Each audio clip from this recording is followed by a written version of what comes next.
Security laughed at the poor single dad. Huh? Keep walking before I call someone who can make it worse. They laughed as security blocked the poor single dad at the barricade. They saw worn boots, a tired child, and a man they thought didn't belong near power. But he didn't argue, panic, or beg. Minutes later, the street would learn who they had mocked. By the way, where are you watching from? Tell me in the comments below. Some people confuse appearance with worth, until truth humiliates arrogance. Before anyone saw the moment the president's motorcade stopped for the man security mocked, the truth was already standing in steel-toed boots, holding a little girl's hand like it was the only thing in the world that mattered. The guard at the outer barricade smirked like he'd been handed a joke. Behind him, polished SUVs rolled into formation beside the Civic Plaza, black paint gleaming under the sun. Metal barriers cut the avenue into zones of importance. One side belonged to officials, cameras, and people wearing badges clipped to tailored jackets. The other belonged to workers, delivery vans, and anybody expected to stay invisible. The man in the faded jacket didn't look invisible to his daughter. She held his hand with both of hers, backpack hanging crooked over one shoulder, looking up at him as if his answer would settle the whole world. Elias Mercer squeezed her fingers once and kept his voice even. He was tired enough to feel it behind his eyes, but there was no anger in the way he stood, only a stillness that made the laughter around him feel cheap. The lunch pail in his free hand was dented. His boots were dusty. The patch on his maintenance jacket had frayed at one corner. None of it explained the posture that hadn't learned how to wilt. He looked past the barricade, not at the insult, but at the line of temporary fencing, the concrete planters, the route markers sprayed near the curb. His gaze moved with quiet precision, as if the street were a page he already knew how to read. Leela shifted closer to his side. Her face had gone small and careful, the way children's faces do when they understand something hurtful is happening and don't yet know where to put it. That was the part that hit him.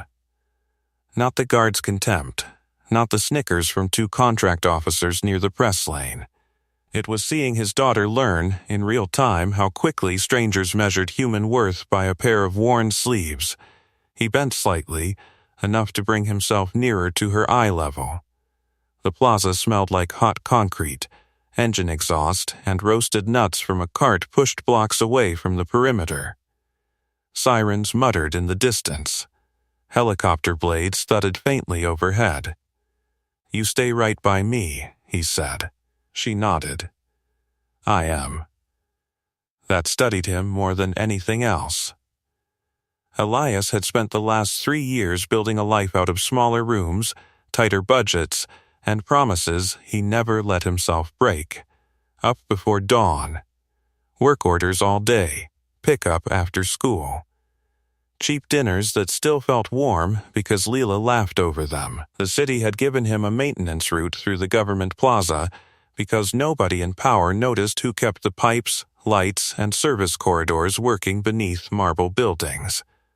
That was fine with him. Places like this often revealed more from underneath than they ever did from the front entrance. A woman in a tailored navy coat crossed the inner lane, speaking into an earpiece while agents adjusted positions around her. Chief Miranda Kent moved like the whole plaza belonged to her, shoulders square, jaw set, every glance sharp enough to cut. She took one look at Elias, then at Leela, then at the maintenance badge clipped to his chest, and dismissed them both with the efficiency of someone used to deciding which lives mattered in less than a second. Elias said nothing. But something at the far edge of the route tightened inside him. A barrier foot near the eastern curb sat at the wrong angle. Not much.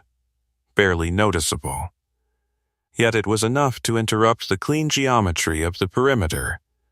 Beside it, a utility cover showed fresh scoring around one bolt. New scrape marks. Recent. The hair at the back of his neck rose before his mind finished naming why. He inhaled once, slow and deep. Beneath the diesel fumes and city heat, another scent seemed to flicker in memory, sharp and metallic, dragged from a place in his past he kept buried for his daughter's sake. Then the distant sirens grew louder. The president's motorcade was coming, and the street in front of Elias suddenly felt less like a road than a fuse. The guard was still grinning when the first black SUV rolled into view at the far end of the avenue. Sirens echoed between the glass towers surrounding the plaza, bouncing off steel and marble until the whole street vibrated with authority.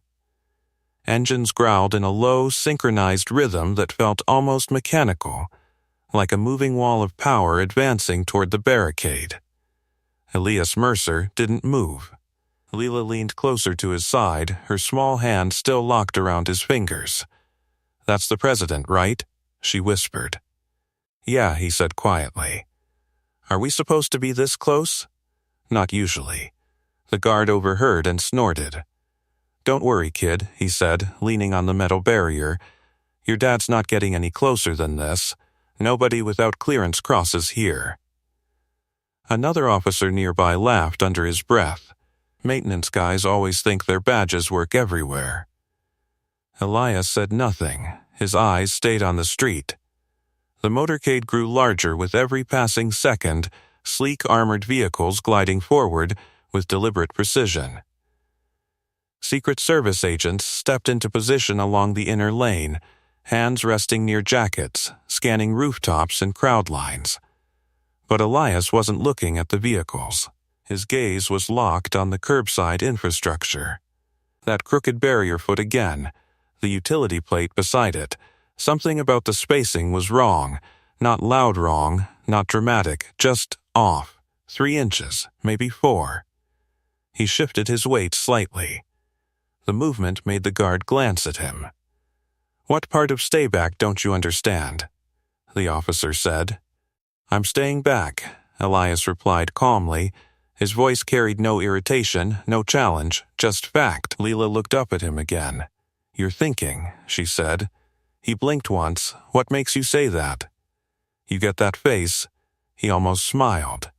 Before he could answer, a sharp voice cut through the plaza. Clear the outer lane, Miranda Kent stepped forward, heels clicking on the pavement with military crispness. Her dark hair was pulled into a tight knot, expression carved from impatience and authority. She looked at Elias the same way someone looks at a coffee stain on a clean table. Why is this man still standing here? The guard straightened. He says he works maintenance. Kent's gaze flicked to the badge on Elias's chest, then to the lunch pail, then to Lila. "This perimeter closed 15 minutes ago," she said sharply. "Move them out." Elias nodded slightly. "We're leaving," he said. Kent didn't reply. She had already turned away, speaking into her earpiece. "Motorcade entering Sector 2, confirm barricade alignment, agents hold positions." Her voice was clipped and efficient, everything about her projected control, except the barricade foot still sat crooked. Elias exhaled slowly. He crouched beside Leela, adjusting the strap on her backpack. "You remember the rule when we walk past busy streets?" he asked softly. "Stay on your right side," she said immediately. And hold your hand." Good. The motorcade was now only a block away. Sirens dropped in volume as the vehicles slowed, shifting from urgency to controlled glide. Something tightened deeper in Elias's chest. The utility plate again. Fresh scoring around one bolt. A faint vibration hummed through the concrete under his boots, not from the approaching engines, but from something else. He straightened slowly. The guard rolled his eyes. "Still here?" Elias didn't answer immediately. Instead, he stepped closer to the barricade, studying the base structure. The guard snapped upright. "Hey. Back up." Elias pointed at the ground. "That barrier wasn't installed like that this morning," the officer scoffed. "You part of the security team now?" "No." then move. Elias hesitated only half a second. Something underneath that plate shifted recently. The guard barked a laugh. Yeah? Maybe the wind moved it, a second officer chuckled. Maintenance guy thinks he's an engineer. Leela tugged gently on Elias's sleeve. Dad. He squeezed her hand again. I know. Behind them, pedestrians gathered behind temporary fencing, phones raised, waiting to film the presidential convoy.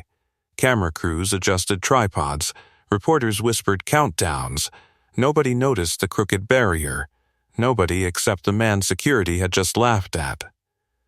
The lead Secret Service SUV rolled toward the plaza intersection. Suddenly, the vehicle braked. Not a gradual stop. A sharp halt. The entire motorcade froze behind it in a chain reaction of armored steel. Agents stepped forward instantly, scanning the street. Kent's head snapped toward the convoy. What's happening? She demanded. An agent spoke urgently into his wrist mic. Possible obstruction near the barrier grid. Kent turned toward the curb, toward the crooked foot, toward the exact spot Elias had been staring at for the last minute. The guard beside him frowned. What the hell? Elias's jaw tightened. That vibration again. Faint, precise, mechanical. Leela felt his hand tense. Dad? His voice dropped to a whisper. Sweetheart, step back behind me. The air in the plaza changed. Agents spread outward in controlled arcs. Radios crackled. The press line went silent. And for the first time since the laughter started, Miranda Kent looked directly at Elias Mercer. If you're enjoying this story so far, make sure you subscribe with the bell on, because moments like what's about to happen next are exactly why these stories matter. Across the barricade, an agent crouched near the utility plate. He leaned closer, then froze. Command, he said into his mic. His voice had lost all casual tone. We may have a device. The plaza erupted into motion. Agents shouted commands. People were pushed back. Engines cut. And Elias Mercer felt the cold, unmistakable certainty settle in his chest. He had seen this pattern before, many times, in places far louder and far darker than a quiet American plaza. He exhaled once. Then stepped toward the barricade again. The guard grabbed his arm. Where do you think you're going?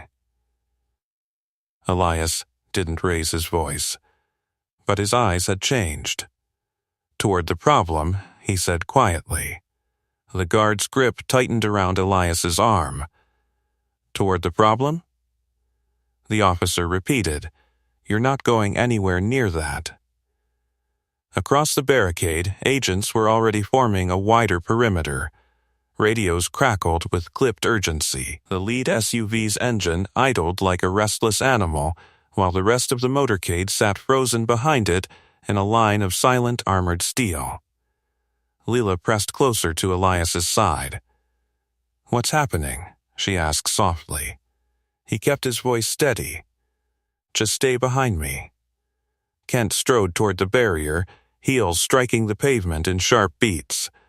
Her eyes locked onto the crouching agent near the utility plate. Report. The agent didn't look up. There's wiring under the plate, looks like an improvised device. We're pulling the convoy back. Kent swore under her breath. How did something like that get past the sweep? No one answered. Another agent waved the press line farther back. Reporters stumbled behind their barricade, cameras shaking as they tried to capture the sudden chaos. The guard beside Elias finally released his arm. You heard them, he said. Everyone moves back, but Elias didn't step away. His gaze remained fixed on the curbside, the crooked barrier foot, the scored bolt, the plate.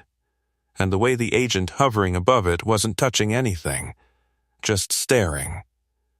Because he didn't know what he was looking at. Elias exhaled slowly. A faint hum vibrated through the concrete again. There it was, subtle, precise, mechanical timing. His stomach tightened with recognition. Sir, the guard snapped, move. Elias turned slightly toward him. That device isn't armed the way you think. The officer blinked. "Excuse me?" Kent heard it too. Her head turned sharply.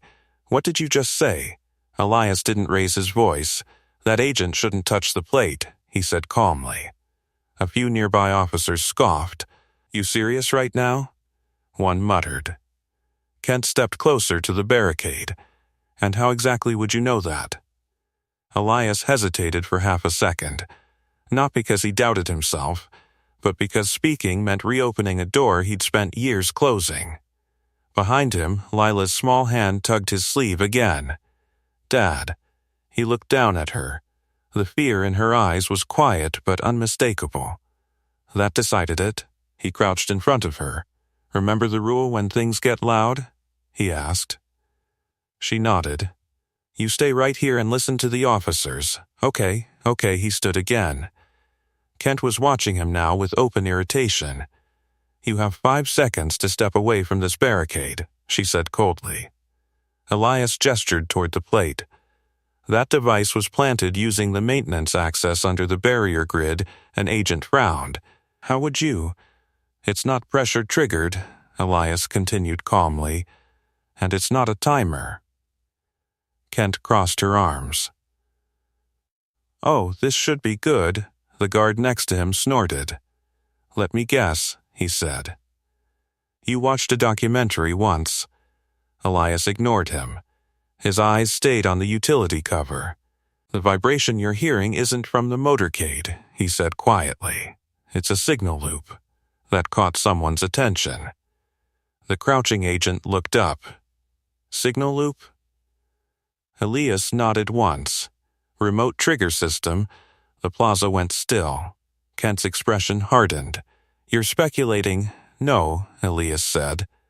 "Then explain how you're so confident." He met her gaze. For the first time since the confrontation started, something in his posture shifted. Not aggression. Authority. Quiet. Unshakable. Because whoever built that device expects the bomb squad to follow standard removal procedure, the crouching agent slowly stood. "What happens if we do?" Elias pointed toward the barrier. The plate lifts, the loop breaks, and the trigger fires. Silence rippled through the officers. Kent's jaw tightened. "You're telling me you understand the construction of an explosive device planted under a presidential route?" "Yes, and you expect me to believe that?" He didn't answer immediately. The sirens in the distance faded as police closed surrounding streets. Helicopter blades thumped louder overhead. The plaza felt smaller by the second. Finally, Kent spoke again. "Step away from the barricade," she said. Now, Elias looked back at the plate, then at the agent standing uncertainly beside it, then at Lila. His daughter stood exactly where he'd left her, watching him with the same steady trust she'd always had. That trust mattered more than the humiliation, more than Kent's suspicion, more than the guard's laughter. Elias took a slow breath. Then he stepped forward. The guard lunged again. "Hey!" Kent raised a hand. "Stop!" Everyone froze. She studied Elias carefully now, not dismissively, assessing. "What's your name?" she asked. "Elias." "Elias what?" "Mercer." Kent glanced at the badge on his jacket. "Maintenance tech, that's the job I have." Her eyes narrowed. "And the job you had before that?" Elias didn't answer immediately. The crouching agent shifted uneasily. "Chief, if he's right about the trigger loop," Kent held up a finger, still watching Elias. "What exactly are you suggesting, Mr. Mercer?" He gestured toward the barricade again. "That device can't be approached from above." Kent's voice cooled. "And yet you seem very certain about that." "I am." The plaza fell into a tense hush. Finally, Kent spoke again. "You're either very brave," she said slowly, "or very stupid." Elias looked back at the plate, then at the silent motorcade, then at the men and women who were waiting for someone to make the next decision. His voice stayed calm. "I'm neither." Kent crossed her arms again. "Then what are you?" Elias Mercer answered quietly. The guy who knows how that bomb works. The words settled over the plaza like a sudden drop in temperature. The guy who knows how that bomb works? For a moment, nobody spoke. The helicopters thudded overhead, stirring dust along the barricades. Secret Service agents shifted positions with disciplined urgency, while officers forced the growing crowd farther back. News cameras tilted toward the curb, catching every tense movement. Miranda Kent studied Elias Mercer carefully now. The laughter was gone from her expression, but the suspicion remained. "You're claiming expertise," she said. "That's a serious statement near a presidential route." Elias didn't flinch. "I know." Kent glanced toward the agent standing beside the utility plate. "What do you see?" The agent crouched again, careful not to touch the metal cover. "Thin wiring beneath the plate. Looks like it's feeding into something inside the service channel," he said. "But we can't confirm the trigger type without lifting it." Elias spoke before Kent responded. "If you lift it, the signal loop breaks." The agent's head turned sharply. "That's exactly what I just said," Elias added. Kent folded her arms tighter. "Anyone can repeat a guess. Not a guess. Then what?" Elias looked down at the barrier again, the crooked footing, the shaved bolt head, the vibration humming faintly beneath the concrete. Every piece of it formed a pattern his mind recognized instantly. He'd seen variations of it in places where the air smelled like burned metal and dust instead of city exhaust. "Two-stage circuit," he said quietly. The crouching agent blinked. "You can see that from here?" Elias nodded once. "The vibration is the transmitter." Kent frowned. "What transmitter?" Elias pointed toward the barricade line 20 feet down the curb. Secondary relay. Several agents followed the direction of his finger. One of them moved toward the indicated barrier. Kent raised a hand immediately. "Stop." The agent froze. Kent looked back at Elias. "You expect me to trust the judgment of a man I've never met who wandered into a restricted security zone 10 minutes ago?" "No," Elias replied calmly. Kent's eyebrow lifted. "Then what do you expect? That you listen long enough to keep someone from dying." The words landed harder than shouting would have. Behind the barricade, reporters leaned forward, trying to catch every detail. Police continued pushing civilians back from the perimeter. Leela stood quietly where Elias had told her to stay. Her eyes never left him. Kent noticed the child now. Her gaze lingered for a second longer than before. Then she turned back to Elias. "You're saying this device was placed under the maintenance access, yes, and you know that because the bolts were replaced." Kent glanced at the plate again. "They look intact to me." "They're not," Elias said. One of them was shaved and reseated. The crouching agent leaned closer. A second later, he exhaled sharply. "Chief, he's right." Kent's jaw tightened. "That still doesn't explain how he knows the trigger configuration." Elias shifted slightly. His boots scraped faintly against the pavement. The sound carried a strange weight in the quiet. "Remote signal loop," he repeated. "Probably tied to a secondary transmitter down the barricade line." Kent glanced toward the barrier Elias had pointed out earlier. Then back at him. "You're very confident, yes. And if you're wrong?" Elias didn't hesitate. "Then the bomb squad follows standard protocol and someone dies anyway." Silence again. The crouching agent spoke carefully. "Chief, the bomb team is still 3 minutes out." Kent's fingers drummed once against her arm. 3 minutes. 3 minutes with the presidential convoy sitting directly above a possible explosive. 3 minutes while cameras rolled and hundreds of people watched from behind barricades.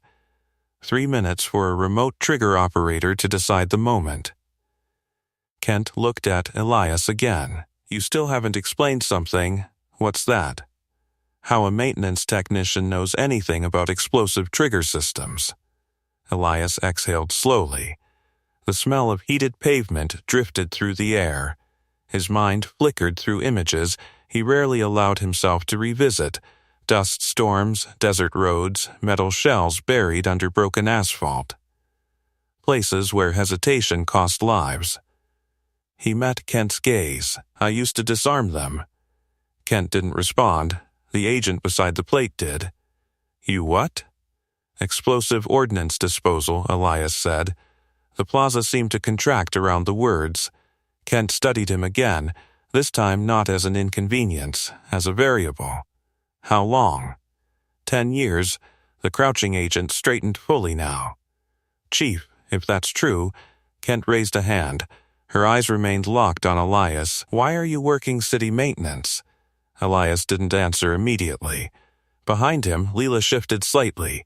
He glanced back at her. That single look told Kent more than any explanation. Family, loss, life rebuilt. Kent inhaled slowly. Then she turned toward the crouching agent again, confirmed the bolts. The agent leaned down, examining the plate with greater care. A few seconds passed. Then he nodded. He's right. Kent looked back at Elias Mercer, the man security had laughed at. The man wearing a frayed maintenance jacket, the man who claimed to understand the bomb beneath the president's motorcade. Her voice dropped lower. If you're lying, you're interfering with a federal security operation. Elias nodded. I understand, and if you're telling the truth. She glanced toward the frozen motorcade. Then you're the only person here who knows what that thing will do next. Elias looked down at the utility plate again. The faint vibration pulsed through the pavement once more. His jaw tightened. We don't have long, he said quietly, because whoever planted it, he pointed toward the barricade line, is probably watching us right now. Elias's quiet words hung in the air like a warning nobody wanted to hear. Miranda Kent slowly turned her head, scanning the line of barricades stretching down the curb. Beyond them stood dozens of people, reporters clutching cameras, officers repositioning patrol units, civilians pressed behind fencing with phones raised high. Any one of them could be watching. Any one of them could be waiting. Kent exhaled sharply through her nose. Everyone freeze the perimeter, she ordered into her radio. Nobody moves anything on that barricade line without my authorization. Agents immediately echoed the command. Perimeter hold, barrier hold, no contact with grid. The crouching agent stepped away from the utility plate carefully, hands lifted slightly as if the pavement itself might bite. Elias kept his eyes on the metal cover. The vibration came again. Subtle. Regular. Like a distant heartbeat buried in concrete. He'd heard that rhythm before. A transmitter loop designed to confirm the device was still armed, meaning the operator was still listening. Kent folded her arms. You said a secondary relay might be along the barricade line. Yes. Where? Elias pointed 20 feet down the curb again, toward a barrier post sitting slightly farther from the others. That one. Several agents followed his line of sight. One of them spoke quietly. It does look slightly offset. Kent's gaze narrowed. Offset doesn't mean explosive. No, Elias agreed. But that's where I'd hide the receiver. Kent studied the barrier again. And you'd know that because... Elias didn't answer immediately. The air smelled faintly of overheated engines now. Somewhere behind the motorcade, an officer shouted instructions to reposition a patrol unit.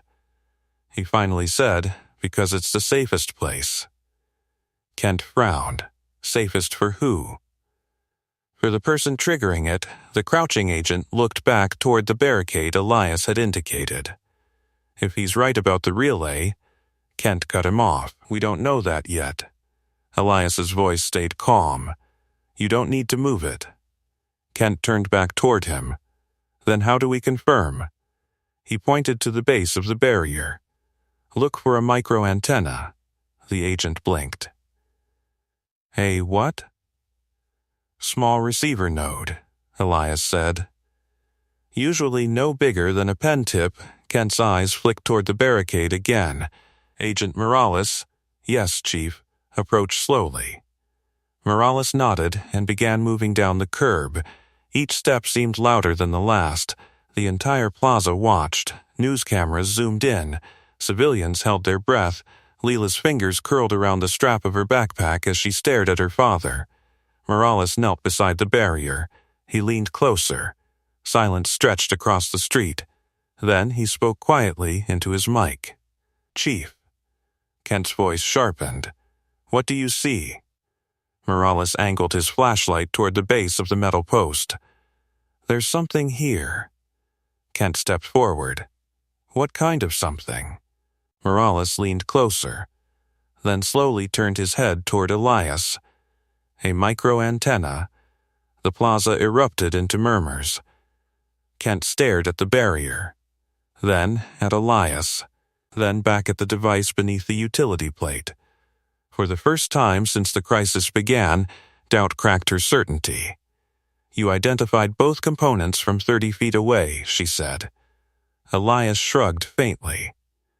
It's not complicated if you've seen the design before. Kent's voice hardened again. You keep saying that, because it's true. Morales stood slowly. Chief, if the relay and trigger loop are both active, Kent finished the sentence for him. Then the bomb squad opening that plate would complete the circuit. Morales nodded grimly. Yes. A heavy silence fell again. The motorcade sat frozen behind them. Secret Service agents shifted positions nervously. Somewhere a helicopter banked overhead, its blades chopping the air into heavy waves. Kent's gaze returned to Elias. You're telling me the entire presidential route is sitting over a device that can't be disarmed by standard protocol? Yes, and you figured that out in under 2 minutes, yes. Kent studied him carefully. There was no arrogance in his posture, no pride, just focus, which somehow made him more unsettling than if he'd been bragging. Why didn't you tell security this earlier? She asked. Elias gave a small, tired smile. They were busy laughing. Kent's jaw tightened slightly. The guard who had grabbed Elias earlier suddenly found the pavement very interesting. Kent ignored him. Instead, she took one slow step closer to Elias. Mr. Mercer, yes, if what you're saying is correct. She glanced toward the plate again. Then this situation requires a very different approach. Elias nodded. It does. And that approach would be? He gestured toward the barricade line. First, we isolate the relay.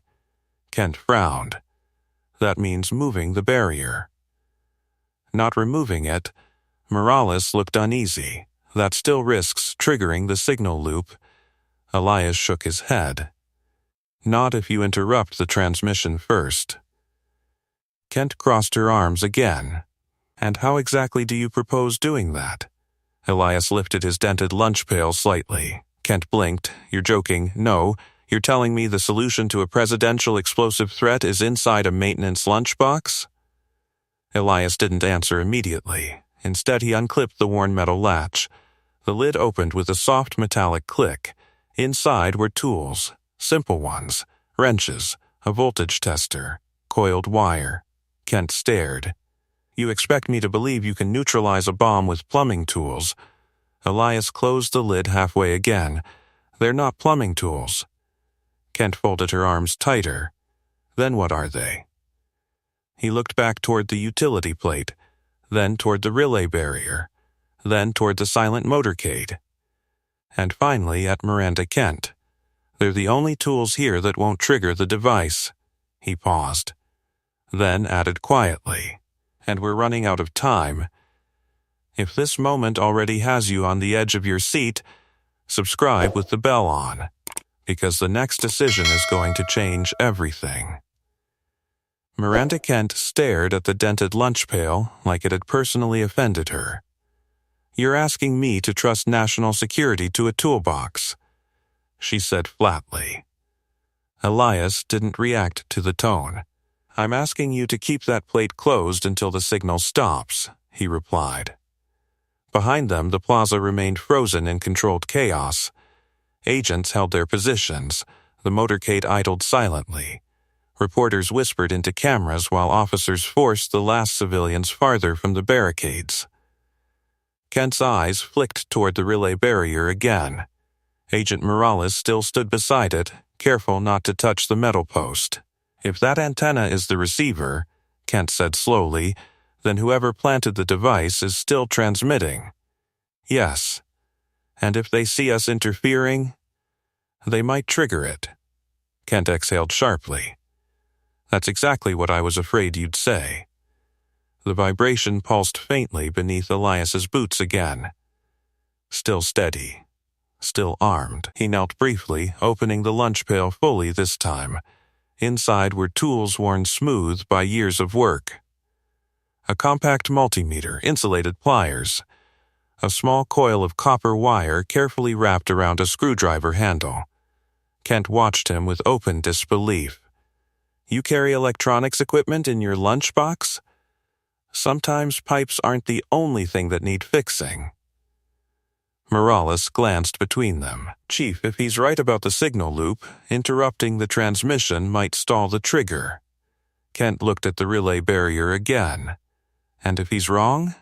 Morales didn't answer. Elias did. "Then the bomb squad arrives and opens the plate anyway." Kent's gaze snapped back to him. "You're very calm about the possibility of being wrong." Elias closed the lid of the lunch pail halfway. "I'm not wrong." His voice wasn't loud, but the certainty in it was impossible to ignore. Kent studied him carefully again. This wasn't bravado, this was recognition. Like a mechanic listening to an engine and already knowing which bolt had failed.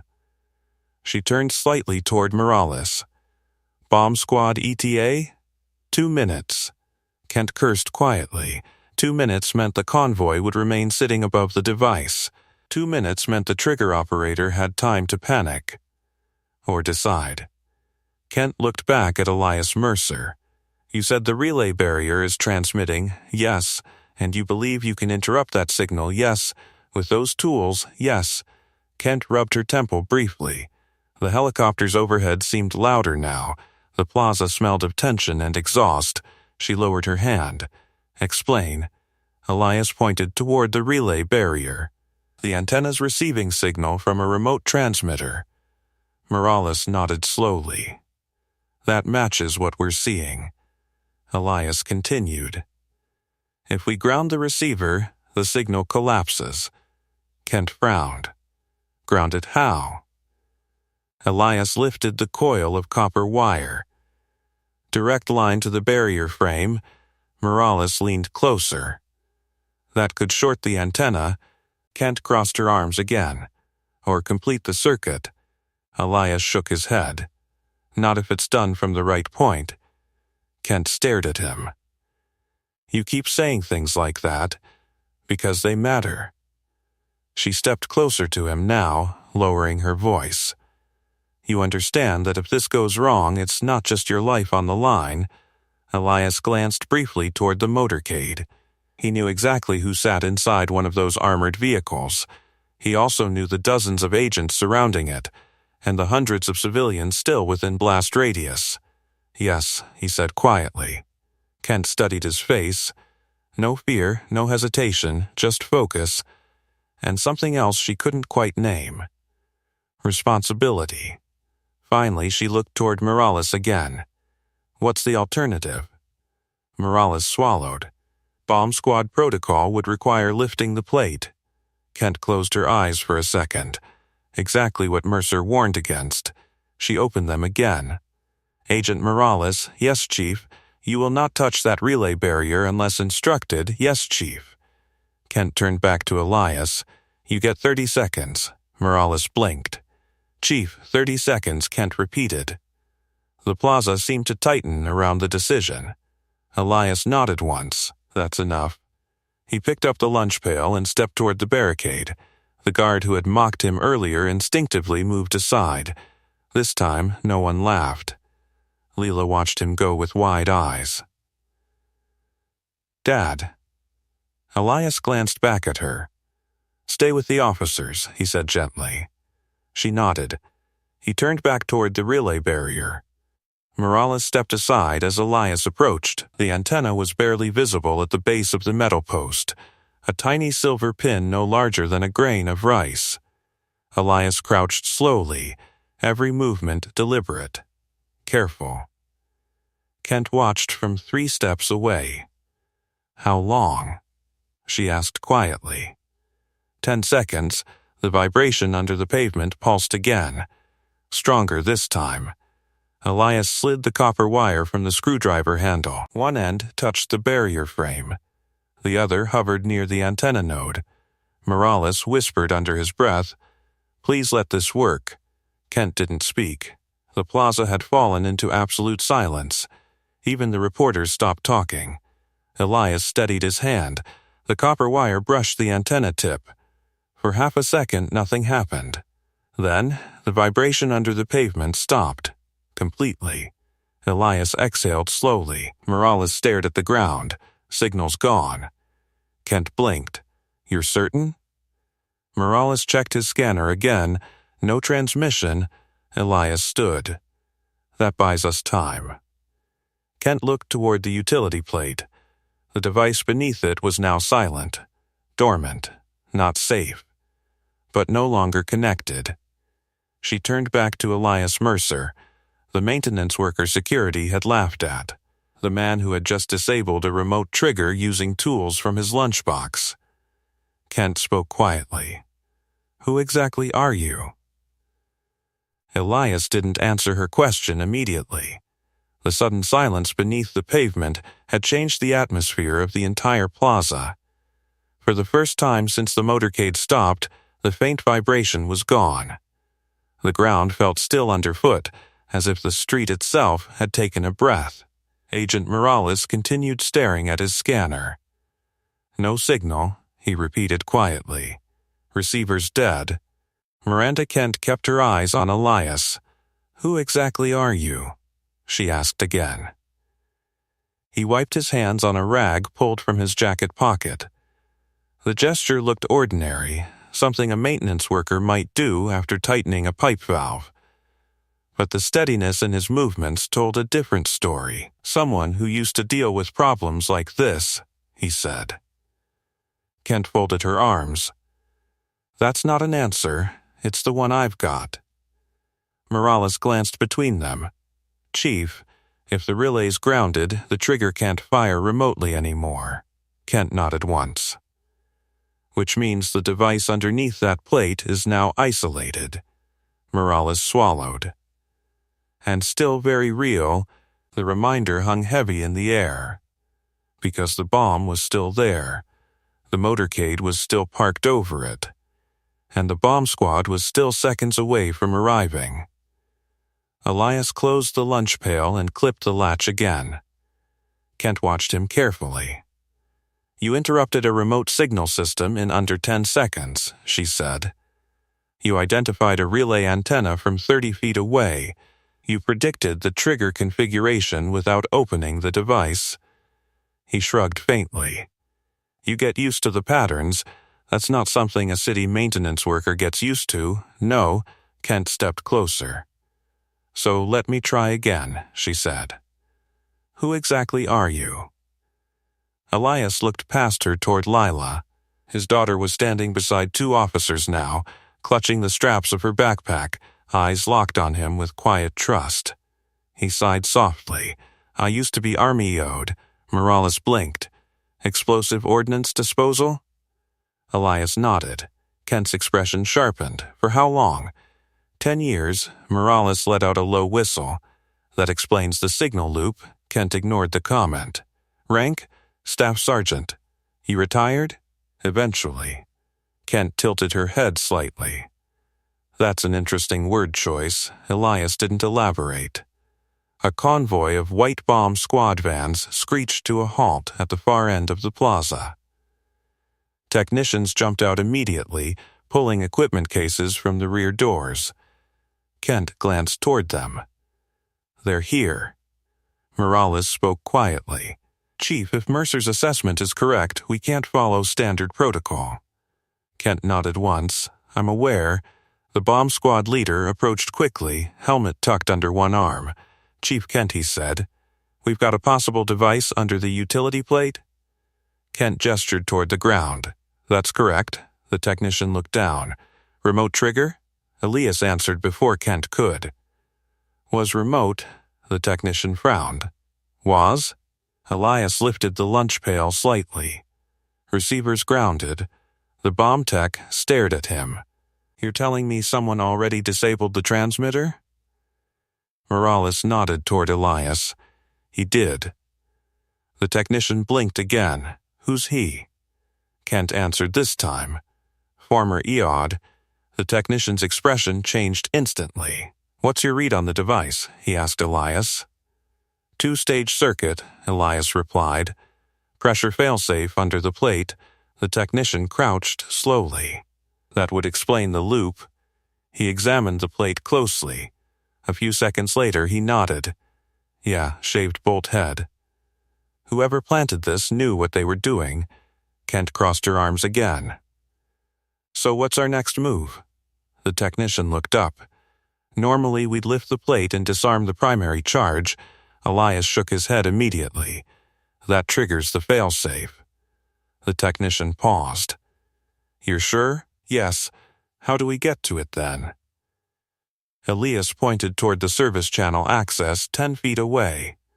Through there, the technician followed the direction of his finger. "That hatch leads to the drainage tunnel." "Exactly." Kent frowned. "You're suggesting we access the device from underneath the street?" "Yes." The technician nodded slowly. "That would bypass the pressure trigger." Kent looked between the two men. "So the solution is crawling into a drainage tunnel under the presidential route." Elias met her gaze. "That's the safest approach." Kent didn't like the answer. It felt too fragile, too dependent on a stranger. But every piece of evidence so far said he was right. Morales spoke quietly. "Chief, if we follow his plan, the bomb squad can approach the device without touching the plate." Kent glanced toward the silent motorcade again. Armored vehicles filled with agents and the president himself, all waiting on the decision she made next. She looked back at Elias Mercer. "You're volunteering for this, aren't you?" He didn't hesitate. "Yes." Kent's eyes narrowed. "You're not on the bomb squad, no. You're not on my security team, no." "And yet you want to crawl into a drainage tunnel under a presidential motorcade to disarm a bomb." Elias shrugged slightly. "I've done worse places." Morales looked impressed. The bomb technician looked relieved. Kent looked unconvinced. "Why?" she asked. Elias glanced toward Lila again. His voice softened slightly. "Because my daughter's standing 50 feet away." The answer hit harder than any technical explanation. Kent followed his gaze, the small girl watching from behind the barricade, waiting for her father to finish fixing whatever danger adults had allowed to appear. Kent exhaled slowly, then she made her decision. "Fine," she said. The bomb technician blinked. "Chief?" Kent pointed toward the drainage hatch. "Open it." Then she looked back at Elias. "You're not going alone." He nodded. "That's fair." Kent gestured toward Morales. "You're with him." Morales swallowed.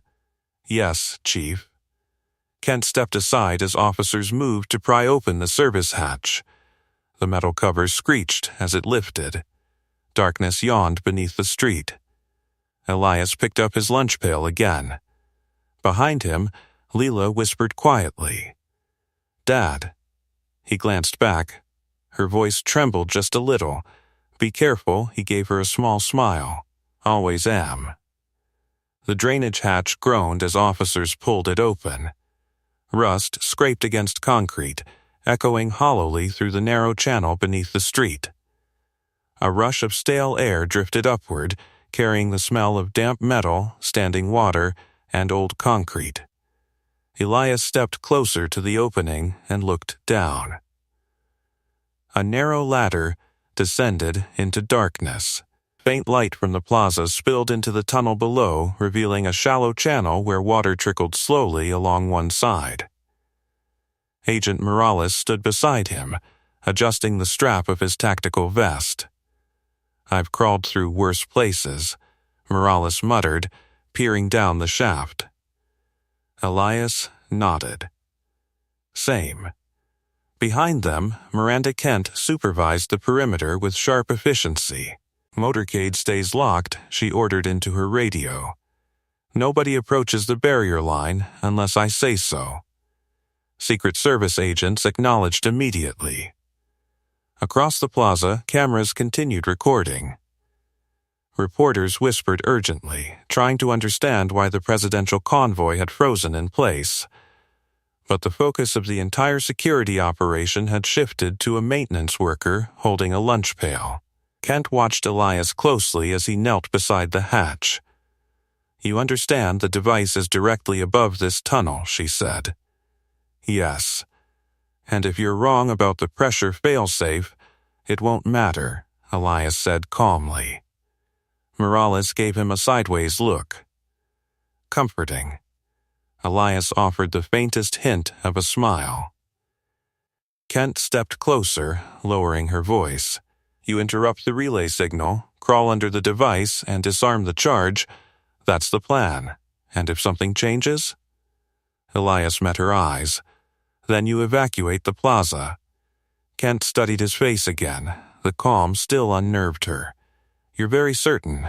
I'm very practiced." Morales exhaled slowly. "Well, guess we're doing this." Elias handed him a small flashlight from the lunch pail. "Stay behind me once we're down there." Morales nodded. Kent watched the exchange. "You're giving orders now?" "Just advice." Morales chuckled nervously. "I'll take it." Elias turned back toward the hatch. The ladder creaked as he placed his boot on the first rung. Cold metal pressed through the sole of his boot. He descended slowly. Each step carried him farther from the noise of the plaza above. The helicopters, the engines, the radios.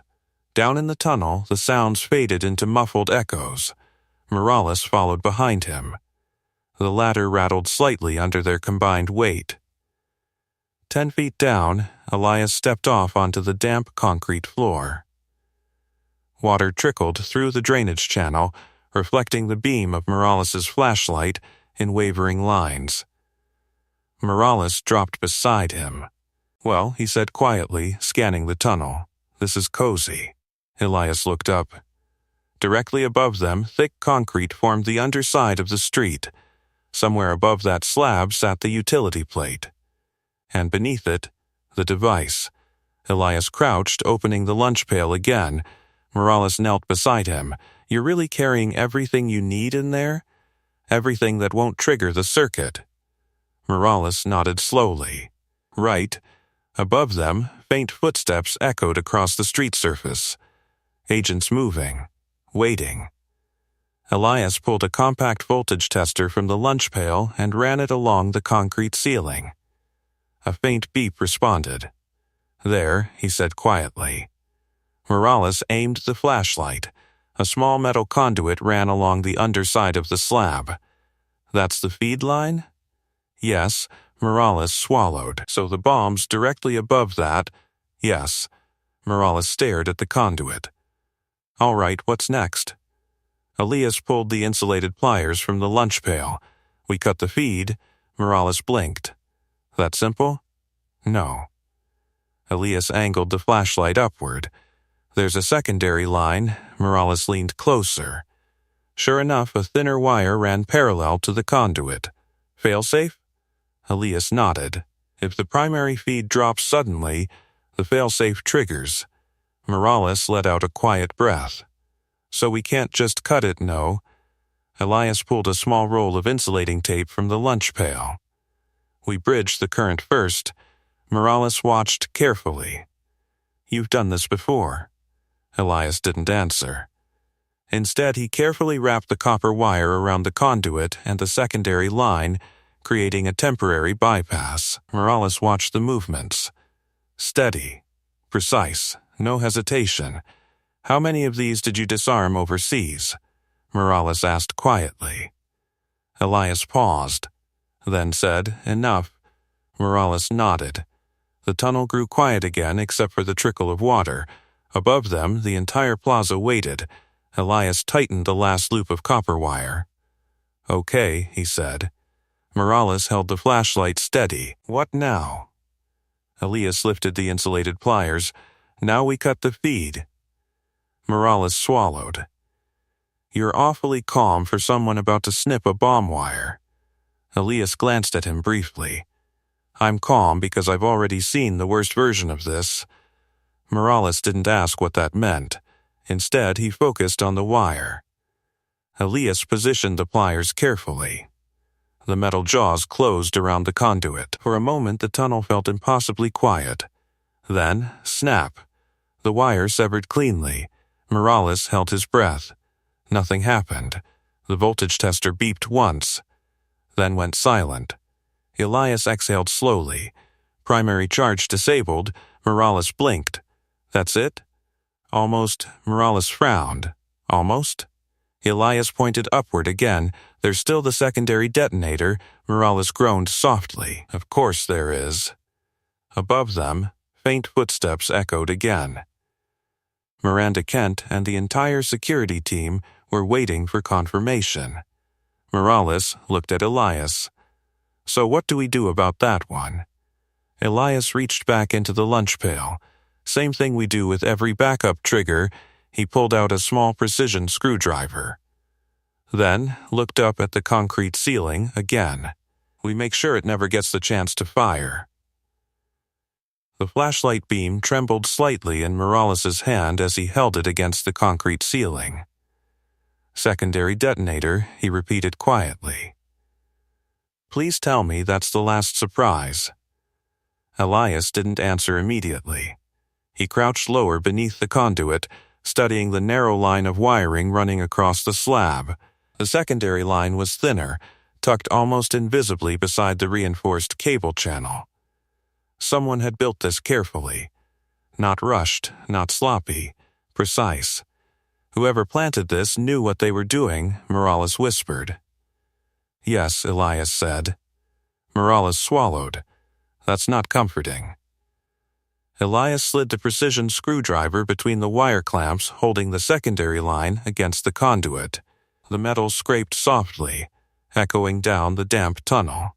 Above them, faint vibrations carried through the concrete, footsteps shifting across the plaza, agents moving, radios murmuring, the entire presidential motorcade waiting on what happened beneath the street. Morales lowered his voice. So this backup detonator, Elias kept working. It fires if the pressure trigger fails. Morales grimaced. Meaning if someone lifts that plate? Yes. Morales nodded slowly, which the bomb squad would have done. Yes, meaning the entire motorcade would have. He didn't finish the sentence. Elias finally loosened the first clamp. The wire shifted slightly. Morales held the flashlight steadier. Okay, so how do we shut this one down? Elias pointed upward with the screwdriver. See that microcapsule? Morales leaned closer. A tiny metal cylinder sat embedded near the conduit joint. Yeah, that's the detonator. Morales stared at it. That thing's the size of a pencil eraser, it's enough. Morales exhaled slowly. Of course it is. Elias reached into the lunch pail again and pulled out a pair of thin insulated tweezers. Morales blinked. You just carry those around? Sometimes. Morales chuckled nervously. Maintenance work must be very interesting. Elias ignored the comment. Instead, he angled the tweezers upward carefully. Hold the light steady. Morales nodded. Got it. The tunnel felt impossibly still. Even the water trickling through the channel seemed quieter now. Elias slid the tweezers beneath the capsule housing. The metal clicked softly. Morales whispered, "That doesn't look safe." "It isn't. Fantastic." Elias steadied his breathing. Years of training resurfaced in muscle memory, slow hands, measured pressure, absolute focus. Above them, a helicopter thudded across the sky. The vibration hummed faintly through the concrete. Morales froze. Did that affect anything? No. Good. Elias adjusted the angle of the tweezers again. Almost there, Morales swallowed. "Tell me before you pull it." Elias gave a small nod. "Okay." A few seconds passed. Then, there, the capsule shifted free. Morales held his breath. Nothing exploded. No vibration. No shockwave. Just silence. Elias lowered the tweezers slowly. The tiny detonator rested between the metal tips. Morales stared at it. That little thing almost took out a presidential motorcade. Elias placed it carefully inside the lunch pail. Almost. Morales exhaled a long breath. "So, that's it?" Elias checked the wiring one more time. The conduit hung severed, the secondary line disconnected, the detonator removed. "Yes," he said. Morales leaned back against the tunnel wall, letting out a shaky laugh. "Unbelievable." Elias closed the lunch pail. "Let's tell them." Morales grabbed his radio. "Chief Kent," he said, voice steadying now. "This is Morales." Above them, the response crackled instantly. "Go ahead." Morales glanced at Elias, then spoke. "Primary charge disabled. Secondary detonator removed." A pause followed. Then Kent's voice returned. "Confirm the device is inert." Morales looked at Elias. Elias nodded. Morales spoke again, confirmed. "Device is safe." For a moment the radio stayed silent. Then Kent's voice returned again. "Understood." Even through the static, Morales could hear the relief. He looked at Elias. "You just saved a president." Elias shrugged slightly. "Saved everyone standing above us." Morales grinned. "Fair point." He turned toward the ladder. "Let's go tell them the street's not going to explode today." Elias picked up the lunch pail again. They climbed the ladder slowly. Each step carried them back toward daylight, back toward the waiting agents, back toward Miranda Kent, back toward the plaza where security had laughed at a poor single dad not 20 minutes earlier. Morales pushed the hatch open. Sunlight poured into the tunnel. Agents crowded the opening immediately. Morales climbed out first. "Clear," he announced. Elias followed him up. The plaza erupted in motion. Bomb technicians rushed forward. Secret Service agents began speaking rapidly into radios. Vehicles shifted. The frozen motorcade finally started moving again. Miranda Kent stepped toward Elias. Her expression was very different now. No irritation, no suspicion, just quiet recognition. "You disarmed it," she said. Elias nodded once. Yes. Kent studied him carefully. The worn jacket. The dusty boots. The dented lunch pail. Then she glanced toward the barricade where Leela stood waiting. "You know," Kent said slowly, 20 minutes ago my security team was laughing at you." Elias looked toward his daughter. She heard them. Kent nodded. Yes, she turned toward the guard who had grabbed Elias earlier. The officer suddenly looked very uncomfortable. Kent faced Elias again.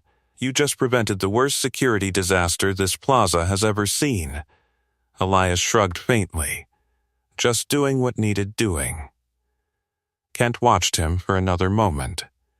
Then she said quietly, "I think the entire city deserves to know exactly who they were laughing at."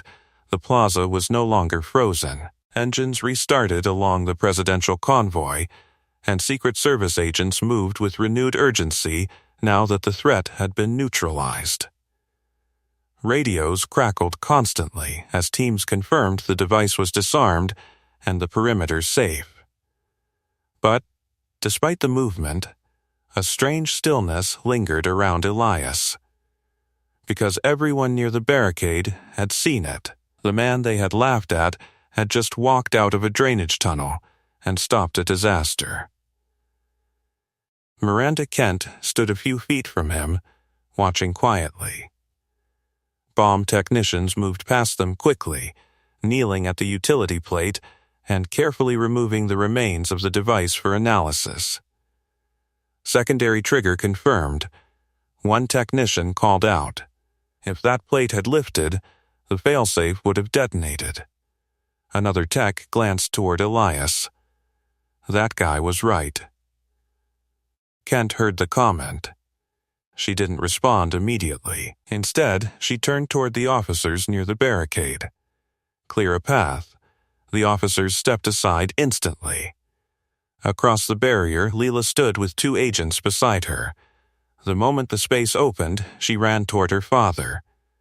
Dad, Elias crouched just in time to catch her as she wrapped her arms around his neck. "You said you'd be careful," she said into his shoulder. "I was," he replied gently. She pulled back, studying his face. "You fixed it?" "Yes." Her eyes brightened. "I knew you would." Kent watched the exchange with folded arms. There was something disarming about it. The same man who had crawled under a presidential motorcade to disarm a bomb was now kneeling in the street, letting a child hug him like the whole event had been routine. Morales walked over, still shaking his head in disbelief. "You realize what just happened, right?" he said. Elias shrugged. "We stopped a bomb." Morales laughed softly. "Yeah, that's one way to put it." Kent stepped closer. "Mr. Mercer." Elias stood again, Leela still holding his hand. "Yes?" Kent glanced briefly at the moving motorcade. The lead vehicles had begun rolling again, inching forward under tight escort. Agents signaled the all clear as the convoy slowly resumed its route through the plaza. "You just prevented an attack on the president," Kent said. Elias shook his head slightly. "On everyone here," Kent studied him. "You're not interested in recognition, are you?" "Not really." Morales chuckled. "That tracks." Kent turned toward the group of officers behind her. Several of them were the same guards who had laughed earlier. Their expressions now were very different, uneasy, ashamed. Kent spoke loud enough for them to hear. "This man warned you about the device before any of us realized the danger." No one spoke. Kent continued.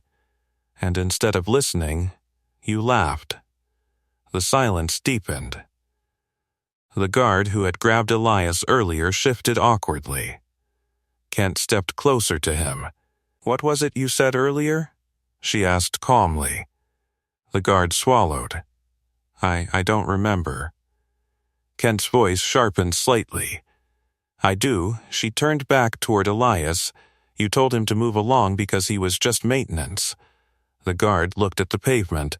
Elias sighed softly. "It's fine." Kent shook her head. "No, it's not." She gestured toward the plaza. "Every person standing here right now is alive because the man you mocked knew something you didn't." The guard finally looked up. His voice was quiet. "Sir, I'm sorry." Elias met his eyes. The apology seemed genuine. "That's all right," Elias said.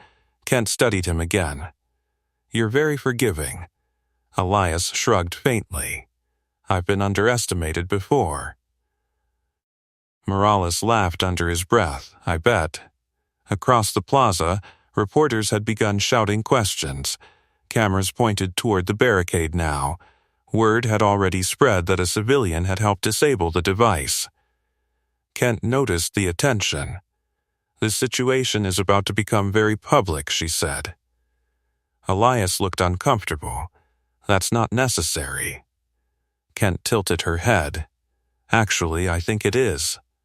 Morales grinned. "Oh, this should be good." Kent faced Elias directly. "Your name is Elias Mercer, yes. Former Army Aide, yes. Single father." Elias glanced at Leela. "Yes." Kent nodded slowly. "Then people deserve to know who saved them today." Elias opened his mouth to respond. But before he could, a group of Secret Service agents approached quickly. One of them spoke. "Chief Kent? Yes?" "The president would like a moment." Kent blinked. A moment with who?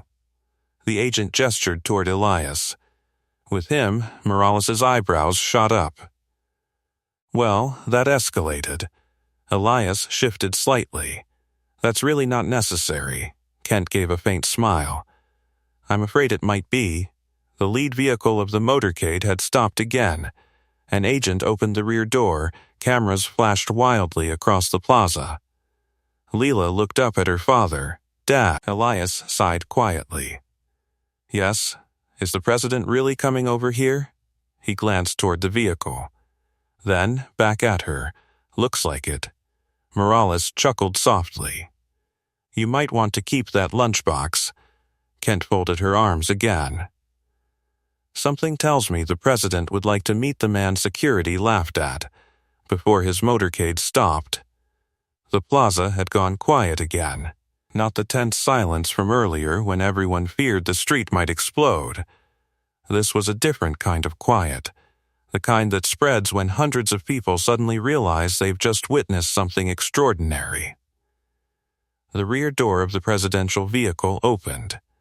Secret Service agents moved first, scanning the surroundings out of habit even though the threat had already been neutralized. Then the president stepped onto the pavement. Cameras exploded in flashes. Reporters shouted questions across the barricades. But the president didn't look toward the press line. He walked directly toward Elias Mercer. Morales leaned toward Elias slightly. Well, he whispered, this is officially above my pay grade. Elias sighed quietly. Mine too. Lila squeezed his hand tighter. Dad, that's really him. I see that. Miranda Kent straightened slightly as the president approached. Sir? He nodded briefly to her. Chief Kent, then his eyes moved past her and settled on Elias. For a moment, the president simply looked at him, taking in the faded jacket, the dusty boots, the dented lunch pail still hanging from his hand. Finally, he spoke. You're Elias Mercer. Elias nodded once. Yes, sir. I'm told you disarmed the device under this street. With some help, the president smiled faintly. That's not what your bomb technicians just said. Morales shifted awkwardly behind Elias. They might have exaggerated a little, Elias said. The president shook his head. They didn't. He stepped closer. Do you know how many people were standing in this plaza today? Elias glanced briefly toward the crowd. Quite a few, more than 1,000. The president's voice was calm but heavy with meaning. My security team tells me the device placed here would have caused catastrophic casualties. Elias didn't answer. The president continued. And I'm told the only reason that didn't happen is because you noticed something nobody else did. Elias shrugged faintly. I've seen similar setups before. The president studied him carefully. Army odd, yes sir. How long did you serve? 10 years, and now you're working city maintenance. Elias looked toward Lila again. Life changes. The president followed his gaze, the small girl standing beside him. Her hand wrapped around his. You're his daughter? Lila nodded. Yes, sir. The president smiled warmly. You must be very proud of your father. She didn't hesitate. I always am. The surrounding agents chuckled quietly. The president looked back at Elias. You know, he said, when my motorcade stopped today, the first report I received was that security had detained a man near the barricade. Morales winced slightly. The president continued. I'm also told some members of that security team laughed at him. Miranda Kent's expression hardened slightly. Several officers behind her shifted uncomfortably. The president's gaze returned to Elias, and yet that same man is the one who saved everyone standing here. Elias shifted his weight slightly. I didn't do it for recognition. I know. The president gestured toward the plaza. But recognition matters. Elias frowned slightly. For what? For reminding people that value doesn't come from titles. The president turned slightly toward the group of officers who had mocked Elias earlier. Sometimes the people standing closest to the real work are the ones everyone else overlooks. The guard who had laughed earlier lowered his head again. The president turned back to Elias. "You didn't have to step forward today." Elias shrugged faintly. "My daughter was standing here." The president nodded slowly. "That explains a lot." He extended his hand. Elias hesitated for half a second, then shook it.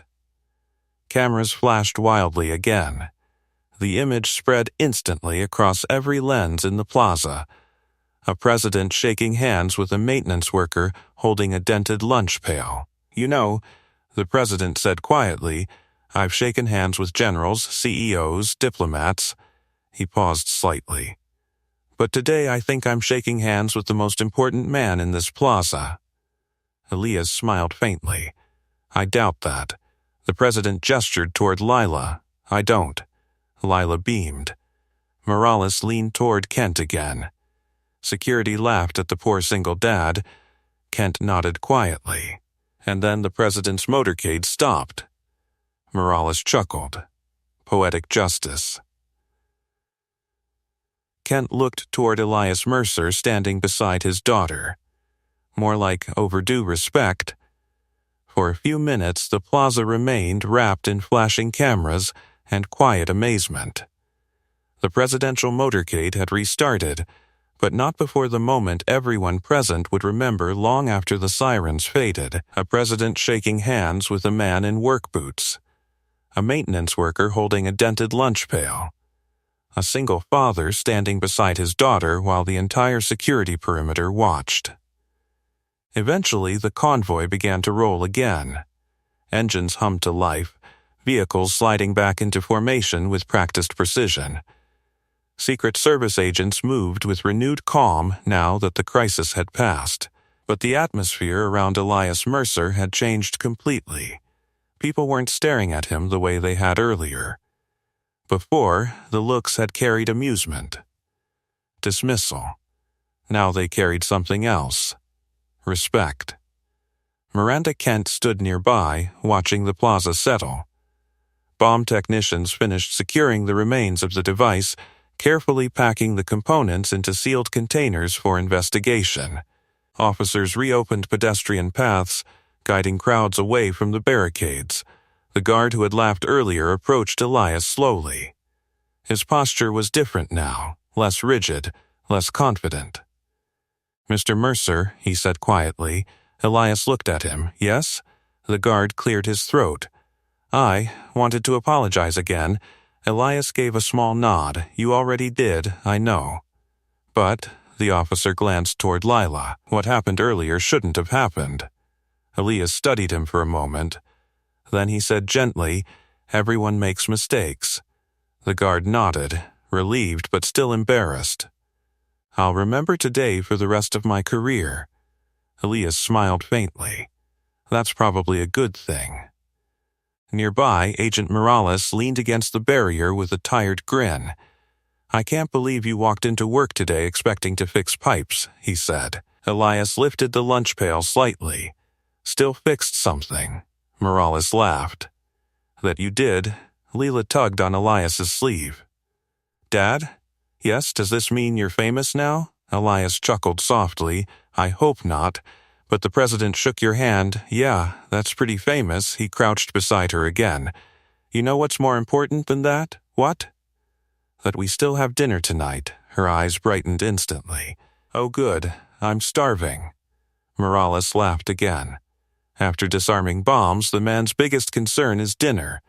Kent walked over, shaking her head slightly. "That might be the healthiest perspective I've seen all day." Elias stood again. "Well, the job's done." Kent nodded. "It is." She paused. "You know the city is going to want to talk to you, I figured. And the press." He grimaced slightly. "Less excited about that." Kent smiled faintly. "You might not have much choice." Elias glanced around the plaza. Reporters were already clustering near the outer barricades, waiting for a statement. He sighed. Figures. Kent extended her hand. On behalf of this entire security operation, thank you. Elias shook it. You're welcome. Kent studied him one last time. You know, power tends to forget the people standing closest to the real work. Elias shrugged. Doesn't have to. Kent nodded slowly. Then she stepped aside. The plaza continued returning to normal. Vehicles cleared. Officers relaxed their stances. The helicopters overhead finally drifted away. Elias took Leela's hand again. Ready to head home? She nodded eagerly. Can we get pizza? I think we can manage that. Morales called after them as they started walking away. Hey, Mercer. Elias turned. You ever get bored fixing city pipes, you've got a place on the bomb squad. Elias laughed softly. I'll keep that in mind. Leela waved goodbye to the agents. Several waved back. The man security had laughed and walked calmly out of the plaza with his daughter beside him. No spotlight. No speech. Just quiet dignity. But everyone who had been there would remember the moment.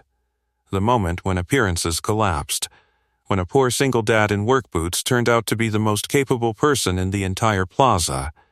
And the moment the president's motorcade stopped because the man security mocked was the only one who knew how to save them. Stories like this remind us something powerful.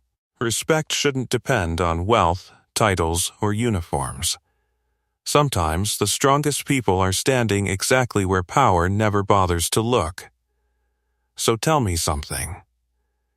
Have you ever seen someone underestimated, only to discover they were the most capable person in the room?